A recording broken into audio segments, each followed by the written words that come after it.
Good afternoon.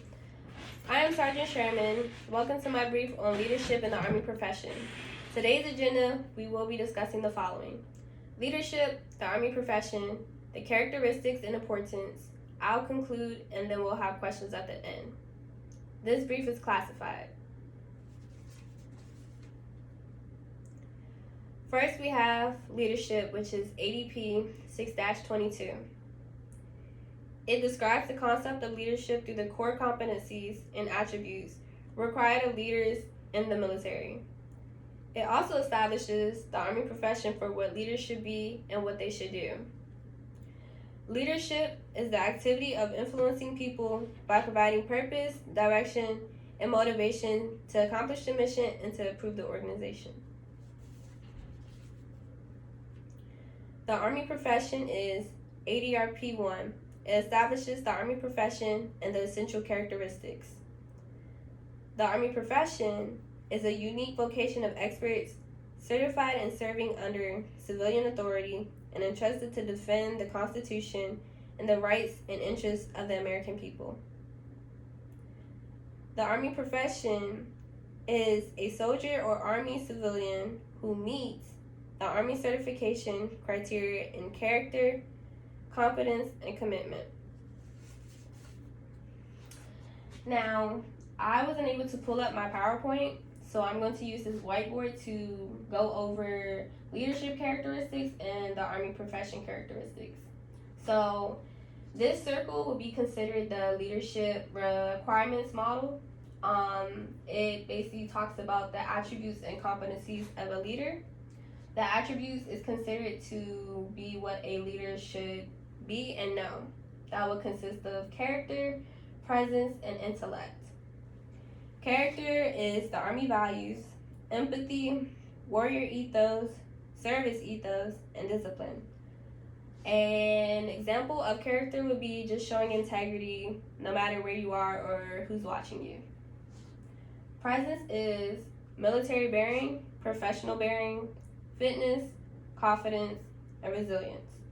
So an example of presence would be whenever you're talking to your superior or someone that outranks you, you basically have the military bearing when you're talking to them, such as going to parade rest or standing at attention.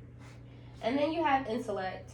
That would be mental agility, judgment, innovation, interpersonal tact, and expertise. So an example of this would be if your soldier or an NCO came to you about something that they need done, for example, for your MOS. Let's say I'm supply, they come to me, I can give them my advice on my MOS or what they can do because that is my expertise. Next, we have the leader competencies, which is basically what a leader should do. That is lead, develop, and achieve. For lead, it is to lead others, build trust, extend influence, lead by example, and communicate. That's self-explanatory, but an example for that would be basically building that trust with your soldiers, basically for them to feel comfortable to be able to come to you. When you develop, that is creating a positive environment, prepare self, develop others, steward of the profession. An example for develop would be creating that positive environment for a soldier or yourself to feel comfortable working in, because if they're in a toxic environment or if they have toxic leadership, you should be able to develop them into creating that sacred space with you. And then you have achieve. That is getting results, integrates tasks, roles, resources, and priorities, improves performance, give feedback, execute, and adjust. So for achieve, the common goal for the military is to achieve the mission, to accomplish the mission. So my goal overall for this would be just to execute and to get it done. Now, the importance of leadership is to determine what works best for the Army and to convey and establish the capabilities that all Army leaders need. Then we have the profession characteristics, which is trust, military expertise, esprit de corps, honorable service, and stewardship of the profession. For trust, that is considered to be the bedrock of our profession. Without trust, there would be no foundation of the Army profession, because that is what creates the Army overall, between serving and the American people. Military expertise is our ethnical application of land power. So we use our military expertise when we're making decisions on when we should go to the field, where we should train, anything revolving around that kind of aspect. You have the spirit de corps, which is our winning spirit and courage. I personally believe without that, the Army would not be the way that it is. We would not be able to get through whatever it is that we've been through so far.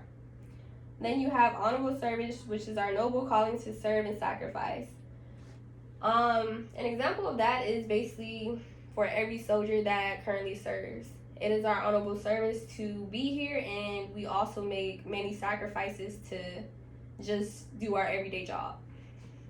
And then you have stewardship of the profession, which is our team long responsibility.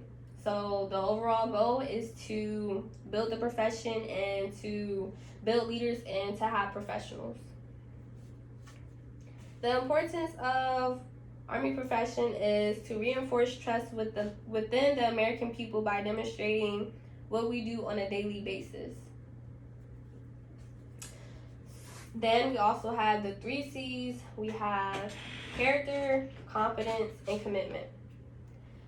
Character simply ties into leadership, as well as competence, because it's basically what a leader should be overall, and that is what create our professionals in the military. And then you have commitment. It is our commitment to be here, to serve, to do our time, and to accomplish the mission. That is our commitment. So overall, leadership in the Army profession is basically the same thing, because it has many similarities, a couple differences, but the main thing that kind of ties it together is the Army ethic, which is basically there to, it's like a foundation of making those correct decisions and having those moral purposes to do what's right, and to also just serve your country the right way, do it the right way. Now, to conclude this brief, leadership in the Army profession establishes each other to create leaders and professionals in the Army. That is the common goal here between the two. The characteristics the characteristics are the expectations of what the Army leaders and profession holds that serve today. So these are the characteristics that we abide by, that is kind of embedded in us to become professionals and to become leaders. Now I have a couple questions that I'm going to ask. Then after this, we can move on to questions. My first question is, do you see yourself as a leader or a professional or both? If so, then why? My next question is, what is the purpose of leadership? Now, at this time, I will be taking questions if you have any. And that concludes my brief.